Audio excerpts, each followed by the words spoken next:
Voilà, après cette petite présentation succincte, maintenant la grande question c'est est-ce que le Twittos va battre le Twittos? Bonne Je ne suis question. pas capable de déterminer. Voyons voir lequel touche plus la manette que le clavier ou que l'écran tactile de son téléphone. C'est parti. Gras d'un côté, de l'autre. Charge shot. C'est parti, mesdames et messieurs. On rappelle qu'on est sur le match juste avant les qualifs de Touch 8 et c'est déjà terriblement hype. Voyons voir donc Steve Into Samus sur donc Dark Samus sur SBF. On est parti.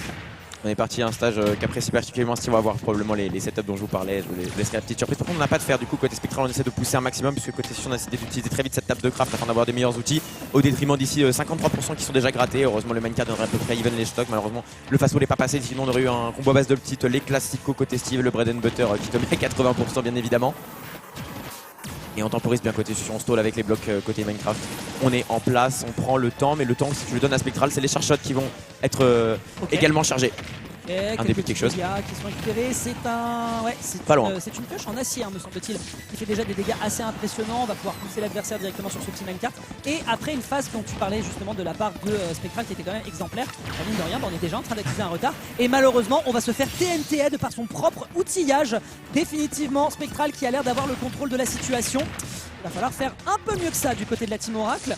Mais attention parce que tout doucement l'écart est en train de se creuser et ce de manière splendide. Ah bah j'ai rien dit du coup, Spectral qui connaît le setup et qui le connaît même bigrement bien. Le coup de template qu'il a trouvé malheureusement, Minecart en désavantage avec en plus la speed de l'or ici qui va faire la différence. On a une ouverture côté Sus, est-ce qu'on peut égaliser les pourcents? Même peut-être plus, on vient prendre le lead ici avec 71%. Gros combo from 0. Quand même, il y a quand même des choses qui ne changent pas sur stage droit, c'est que Steve, vraiment il y a des dingueries sur le perso.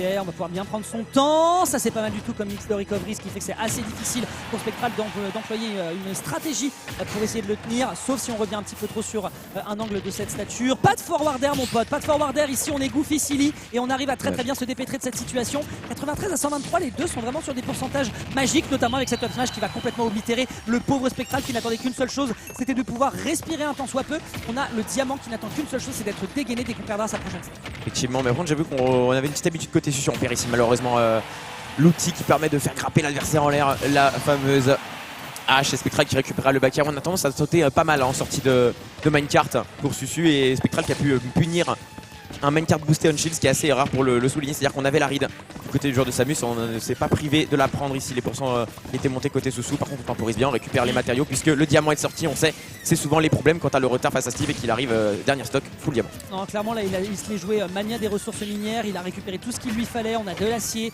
on a de la pierre, il va falloir en utiliser à très bon escient parce qu'on rappelle que c'est déjà la dernière stock, l'adversaire est à 96%, le forward air ici qui est bien tenté et c'est un shield break. Mais que ce soit Mark Forever ou que ce soit le top bordelais, il n'y a rien à faire, cet homme est beaucoup trop menaçant avec ses setups. On est en train de proposer du très beau jeu côté Team Oracle et là on est en train de proposer un deuxième upset et clairement ça ferait plaisir pour les gars du staff. Et comme le dit, ouais, clairement comme tu le dis, et comme je vois dans la foule quand ça gagne on fait su. Ah oui bah oui su clairement. Classique. Clairement. Classique ici la célébration côté Oracle, mais on connaît bien son setup, on savait les risques côté Spectral d'essayer de contest, on a essayé de mixer les approches. Malheureusement on est copra d'un shield break qui me semble était trop punish en plus de ça. Dans tous les cas, si tu relâchais, tu prenais le forward smash et tu décollais. C'était échec et mat ici sur cette dernière interaction. Effectivement, et puis du côté de Spectral, de toute façon on est bien conscient des outillages de Steve, on a vu qu'il était quand même assez passif, on essayait de se débarrasser des murs de blocs, on essayait de chercher des situations notamment en edgeguard qui ont fonctionné, hein, mine de rien, on a réussi à bloquer son adversaire qui revenait avec, comment c'est les Elder Wings si je dis pas de bêtises, c'est ça? Les Elytras. Les Elytras. J'ai jamais touché à Minecraft, voilà, c'est dit, c'est bien la preuve que j'ai bientôt 30 ans, c'est catastrophique. En tout cas, voilà, donc les Elytras malheureusement n'ont pas été forcément des plus salvatrices à certains moments. Et de toute façon, c'est là où on brille du côté de Samus. Ça va être l'edgeguard, ça va être évidemment aussi le ledge trap. Mais malheureusement, dès qu'on est sur le sol, voilà, il faut plus gérer les ressources de l'adversaire. On va devoir respecter beaucoup Steve. Et connaissant Spectral, c'est vrai que c'est pas forcément sa zone de confort. Et on l'a vu, Spectral quand il a vu le setup sur le bord du terrain, il s'est dit je vais temporiser avec mon Bambi, ça a marché une fois mais ça marchera pas deux parce qu'on n'avait pas le temps de delay assez. Et là côté Susu on se tonk, c'est un max de ressources, on a encore une fois choisi de craft le ferme, on a fait une petite maisonnette, on a déjà retourné even au niveau des ressources. C'est plutôt un bon début de game du côté du joueur de Steve qui a pu comme tu le disais tout à l'heure faire le mania ici de la ressource. Par contre on danse ici côté Spectral entre les différents setups offerts. Le personnage de Minecraft, neutre à l'air, attention à la bola. Mais c'est bon, on a réussi à l'esquiver.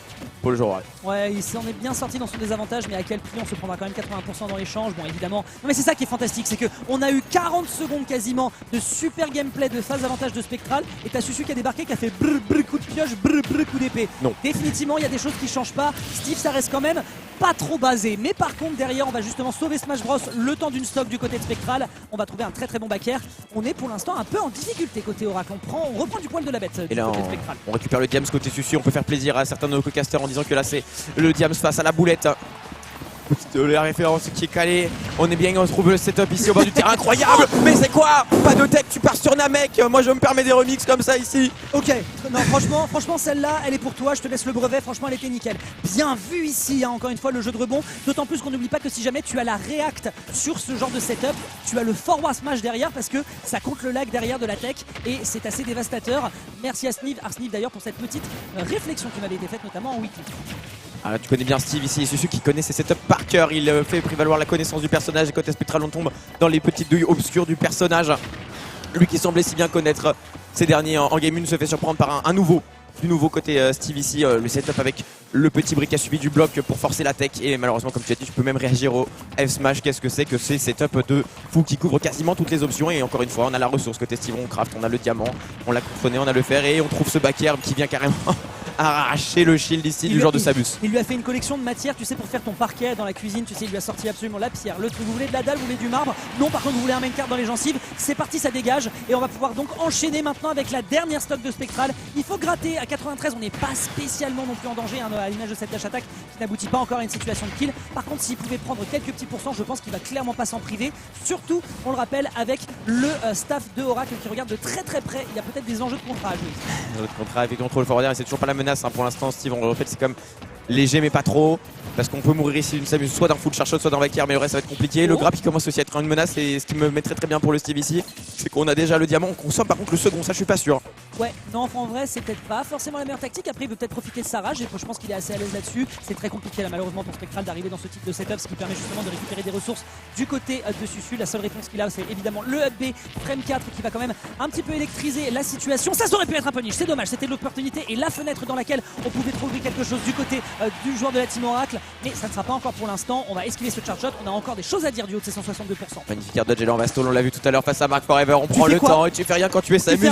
Tu peux poser une bombinette, ça changera rien. On faisait juste d'en sortir parce que tu es monté trop haut ici Spectral et c'est forcément tu perds en fait. Soit tu laisses changer ses ressources, soit tu viens commit et tu peux te faire punir. On trouvera quand même le big qui tuera à 191%. Tu le disais, on est confiant sur sa capacité à stall côté Susu et on prend le temps. On se fait pousser, on connaît l'interaction ici. On préférera crafter le diamant plutôt que d'aller chercher un spike potentiel. De toute façon on a bien match côté Spectral, il y avait probablement rien à pousser ici pour Susu. Ouais, ce qui me fume la tête c'est vraiment qu'il l'a poussé pour qu'il empêche de récupérer le diamant et du coup t'as Susu, il a fait non attends je te commande un Uber et moi de mon côté je vais passer à la boutique. Je reviens après. Je reviendrai. On récupère du coup les éléments. Attention, ça c'est le shield break de tout à l'heure et c'est justement récupéré derrière avec ce petit impact into up tilt. Tu peux rien faire. Cette TNT est plus meurtrière que tous les épisodes de BBP Vilcoyote réunis. Trop compliqué à gérer ici pour Spectral qui est déjà dos au mur. 3-0 sur Mark Forever, 3-0 sur Spectral, mais qui peut le stopper? Alors peut-être 3-0, on va pas encore vendre la peau de la Samus avant de l'avoir kill screené ici. Mais pour ceux qui comprennent pas le setup, en fait tu mets la TNT derrière, tu poses la plaque de pression et le up tilt peut te permettre soit de couvrir la roll et en plus de ça tu projettes l'adversaire vers la TNT et ton up tilt vient de facto casser la plaque de pression et l'activer. Et c'est quand même un setup rondement trouvé de la part des Steve qui permet de bien bloquer les adversaires à l'edge. Et vu le temps que met la TNT explosée, en plus tu peux pas vraiment la temporiser sans risque de regrab. Et si regrab il y a, tu trouveras forcément ton down smash ou ton down tilt pour le Steve. Et des setups, on l'a vu au down tilt, il en existe. Comme quoi on peut rugir avec des lettres majuscules sur un site qui permet de tweeter à 280 caractères, mais ça n'empêche pas d'avoir un gros cerveau et d'avoir des setups absolument nickel avec des belles connaissances de situation. Le joueur Cicadas Gaming, le petit scarabée qui est doucement en train de se faire écraser par la semelle d'Oracle. Maintenant il faut terminer la performance. Est-ce qu'on peut du côté du joueur de Steve terminer ce qu'on a commencé ou est-ce qu'au contraire le reverse 3-0 de la part d'un de nos tout meilleurs joueurs de France est possible? J'aime bien côté Spectral ce counter pick parce qu'on perd un peu des setups, on le savait peut-être pas mais pour être Susu du coup la plateforme est plus éloignée, tu t'offres des possibilités de revenir plus facilement. Par contre les matériaux qui peuvent être choisis en fonction de la surface sur laquelle tu mines ici sur Pokémon Stadium. Attention début de follow-up ici sur ce minecart, tu peux trouver les petites, les forward air également et là c'est le lèche-rap de Samus. Par contre quand t'es Steve tu le prends aussi également, là il n'y a pas de bypass option. Ouais, c'est un peu compliqué à gérer, dommage ici, très bonne couverture avec la roll sur la petite bombinette qui va mettre quand même quelques dégâts. Un truc surprenant aussi, c'est que vraiment on n'essaye pas de chercher quoi que ce soit en termes de situation de grab du côté dessus. On a compris que la midrange c'était pas son royaume, il a besoin que ce soit l'adversaire qui fasse l'erreur de l'approche et derrière ça peut clairement se régaler. On a déjà un diamant, ce n'est que la première stock, on a déjà de l'or, ce qui fait qu'on a un avantage en termes de frame data. Clairement on va être confronté à quelque chose d'assez difficile je pense du côté du joueur bordelais. En fait c'est compliqué parce que quand t'as une Samus t'as l'habitude. Oh joli neutralière par contre en landing ici on aura relâché le shit pour Susu. On aime bien quand on est une Samus avoir le contrôle du rythme de la partie, c'est à dire que tu peux charger ton chargeur, tu passes un peu l'adversaire à t'approcher, mais ici c'est pas le cas face à Steve et en plus de ça si l'adversaire t'approche, quand tu es une Samus tu peux simplement presser le bouton magique le up B, mais côté Susu on s'en fiche, on est en mode bah très bien tu veux m'attendre, moi je veux prendre mes ressources et plus j'en ai plus c'est la galère pour toi parce qu'on voit des setups de fou depuis tout à l'heure avec les minecarts, les enclumes mais pas que.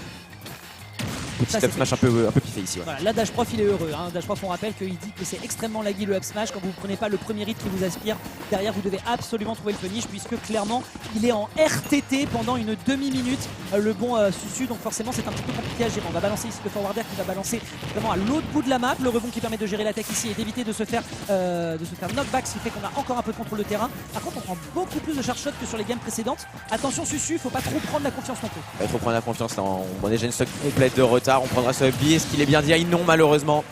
On partira quand même par la zone duo. Il a mix-up effectivement son angle au niveau du up B, puisque tu peux reverse up B pour mix-up un peu ton adversaire au niveau de la TI. Et côté Susu, ici on s'est laissé surprendre. Ouais, on récupère quand même le diamant, ce qui veut dire qu'on a quand même du potentiel de kill assez exemplaire. On peut pas trop aller le chercher. Je pense que peut-être un up-tilt aurait pu passer par-dessus les blocs et peut-être même au touche dans cette configuration. Mais Caslantier, on va balancer un coup de pioche directement dans la visière de la pauvre Samus qui va partir en contrôle technique, le temps de revenir avec une stock toute fraîche. Un petit coup de minecart malheureusement qui est bloqué par le charge shot adverse. On a pas mal d'options, en tout cas sur l'horizontale qui est quand même un des points forts de Steve, dans lesquels Spectral pour le moment est en train de bien se révéler.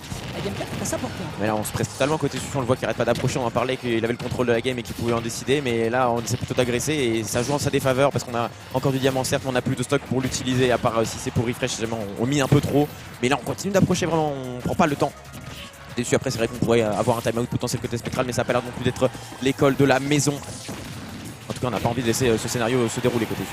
Ouais, attention, on prend bien son temps, on va pas revenir ici sur le bord avec le minecart, on sait que c'est très dangereux et de plus en plus des joueurs de haut niveau sont capables de gérer justement les approches ici par la zone rouge. Justement on va l'esquiver encore une fois ici, ce qui fait qu'on perd le charge shot dans l'interaction. C'est un forward smash et c'est une throw et c'est terminé. Tu ne pouvais malheureusement pas te permettre de partir sur un commit aussi dangereux, assez haut pourcentage. Très très bonne situation en faveur du joueur de Cicadas qui donc se permet de partir en game 4. Le reverse 3-0 est en train de tout doucement s'amorcer.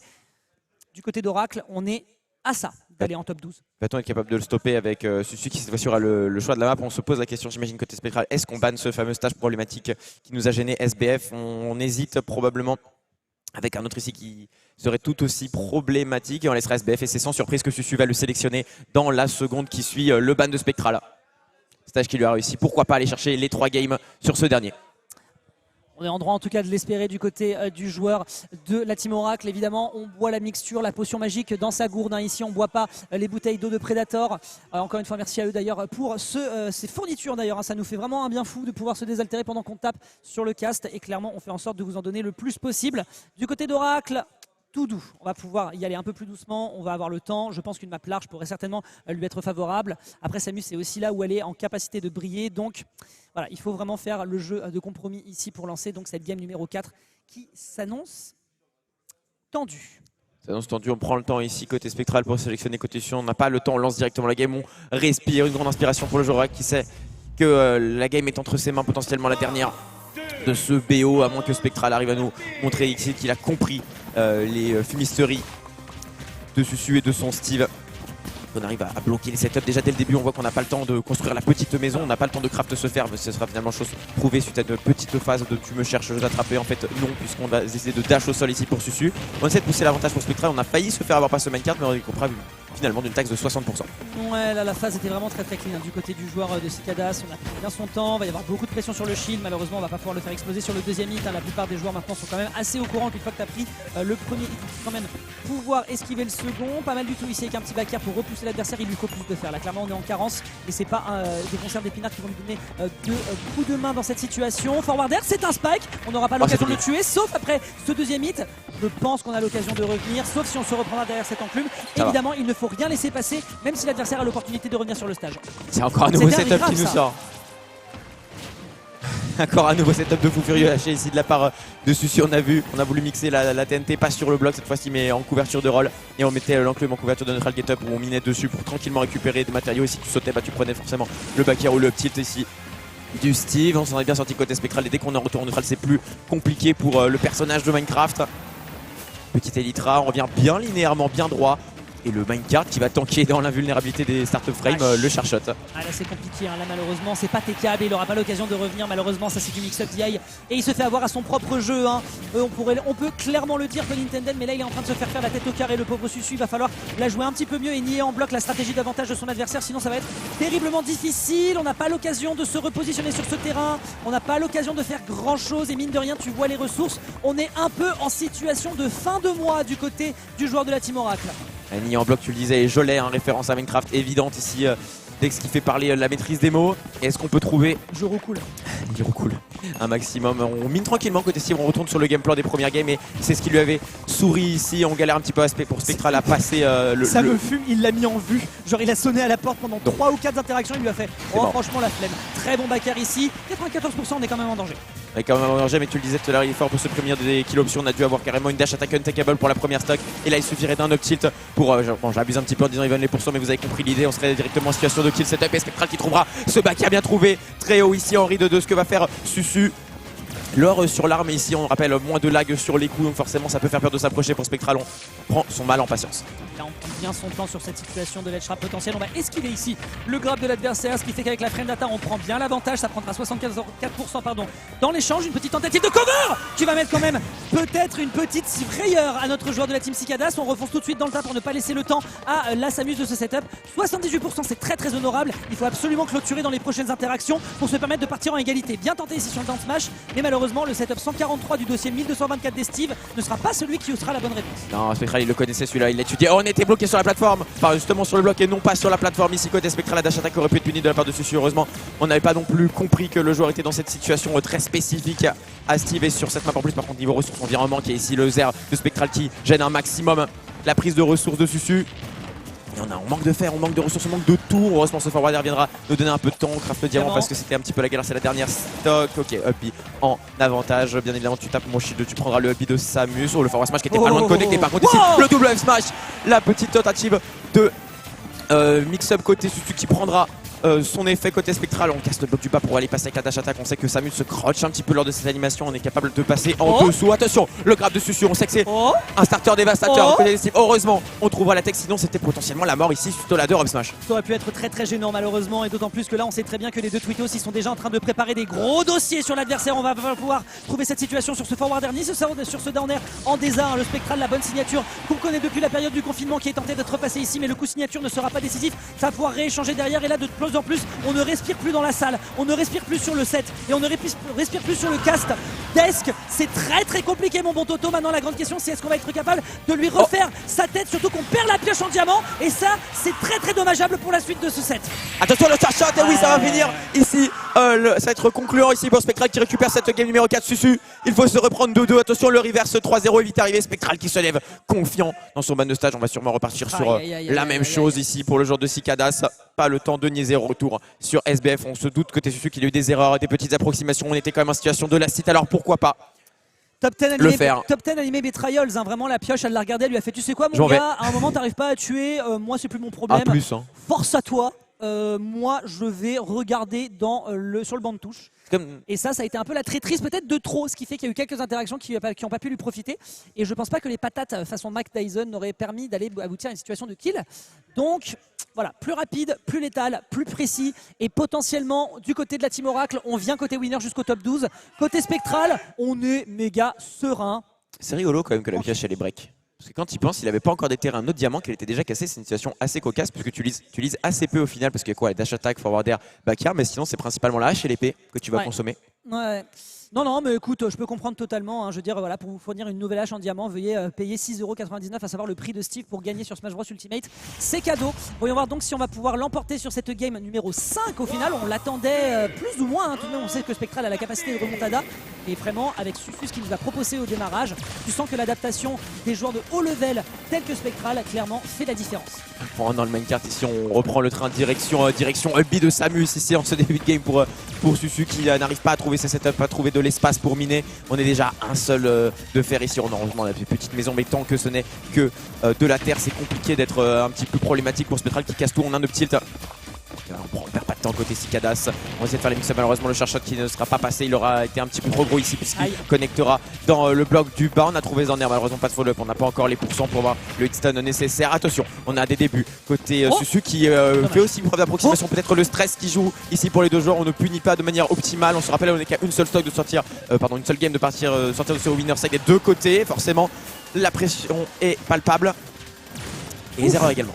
Ça part directement dans le minecart, définitivement ce bouclier qui va être décisif pour Susu qui va en plus de ça se permettre d'aller chercher un gap closing. Il en a terriblement besoin puisqu'il manque d'outillage face à une Samus qui là avec un gros charge shot n'attend que lui de balancer la bola, mais la bola elle ne partira pas là où il le faut, à savoir dans le faciès de ce pauvre Steve qui n'attend maintenant qu'une seule situation, c'est de pouvoir mettre à minima les compteurs à égalité, voire de faire un setup complètement stupide dont il a le secret pour essayer de se débarrasser de l'adversaire. On récupère un diamant. Finalement, on est peut-être un petit peu gagnant dans la défaite. Bon, on arrive à au moins s'en sortir parce qu'on a que 74% infligé côté Samus. On n'est pas encore vraiment inquiété, même si le diamant est sorti. Après, on sait qu'un combo et ça peut sortir. On est intelligent ici dans la manière de casser les blocs côté Spectral. On mixe up autant que Susu avec ses setups, mais on ne mourra pas. Samus, c'est très lourd malgré le diamant de Susu. Le setup qui est en place, par contre, ça c'est terrifiant. Ok, on ne prendra pas le shield break. On est intelligent ici côté Spectral. On roll en connaissance de cause. Il va se sortir des setups compliqués. Par contre, un nouveau. Ici, le retour du setup avec la TNT et l'enclume. Malheureusement, en dessous, c'est un bloc. On va pas mourir. Ok, c'était un bloc de pierre. Donc, forcément, ça allait pas break aussi facilement pour aller récupérer la neutral get up et l'attente à la ledge option. Là c'est compliqué, hein. Vous le voyez, les 98%. Mâche un petit peu pour voir si t'es capable. Ouais, voilà, il va pouvoir quand même avoir l'occasion de revenir. La mâche machine ici qui fait la différence. Par contre, mon pote a un petit peu paniqué sur cette up B, on va quand même le reconnaître. Et du côté, je le répète, de Susu comme de Spectral, c'est en train de préparer les tweets très clairement. Vous le voyez pas, mais là, il joue chacun à une main. Et de l'autre côté, c'est en train de taper les 280 caractères pour pouvoir balancer la suite de sa progression côté winner. Dommage pour cet enclume, le downer ici qui va propulser l'adversaire dans une situation un petit peu compliquée. Mais on revient tranquillement sur le terrain. La team Oracle a besoin d'un miracle pour aller en direction du winner side pour la suite. On prendra ce B, heureusement. Steve encore une fois qui aura la bonne DI ici. Susu qui survivra un peu plus longtemps. L'enclume, le minecart, on a encore du fer à utiliser côté Oracle et on va pas se priver, on utilise absolument tout. Attention, la tech est bonne. Côté Spectral, on était aware ici, on était prêt à réaliser l'appui sur le bouton LR. Oulala, encore une fois, deuxième fois que ce minecart est absolument scandaleux dans le tanking des charge shots. On récupère quand même l'avantage côté Spectral. Plutôt de ressources côté Susu, pas de diamant en vue. Ça sent plutôt bon. Ça sent effectivement plutôt pas trop mal. Voyons voir un petit peu si on peut être capable de le gérer ici avec un petit charge shot qui est prêt ici à retomber directement sur son adversaire. Il faut prendre des gros pourcents là, c'est vraiment nécessaire. Il faut mettre ce pauvre Steve en situation de panique à 87% avec le poids d'une Samus et l'absence de rage. Ça peut être compliqué, d'autant plus qu'on n'a pas encore de diamant de récupérer, même si on a l'avantage de la frame data avec l'outillage en or. Un diamant qui est de sortie. Et là voilà, Spectral il tente un petit peu de trouver une situation où il pourrait potentiellement commencer à mettre quelques pourcents. C'est chose faite d'ailleurs ici avec cette up tilt. Belle patience ici de la part du joueur Cicadas. Côté Oracle, on attend maintenant qu'une seule chose, c'est de réussir à faire mouche, notamment sur un petit punish ici, le forward smash malheureusement qui était beaucoup trop lent. C'est des bons échanges, mais malheureusement c'est pas encore assez de pourcentage pour faire peur aux joueurs de Bordeaux. Là, on a pris le temps de respirer ici côté Spectral et malheureusement c'est ce qu'on a récupéré côté Susu, c'est un diamant, énormément de ressources. On a aussi écopé de 82% et la backer qui viendra sceller l'avenir de Susu dans ce winner bracket. Bien trouvé tous ces backers côté Spectral. On avait les rides qui s'affinaient au fur et à mesure du match et c'est le joueur de Cicadas qui l'emporte au terme de ce BO5 disputé. Il a donné tout ce qu'il avait en tout cas avec un démarrage bien violent à 2-0. Voilà, on a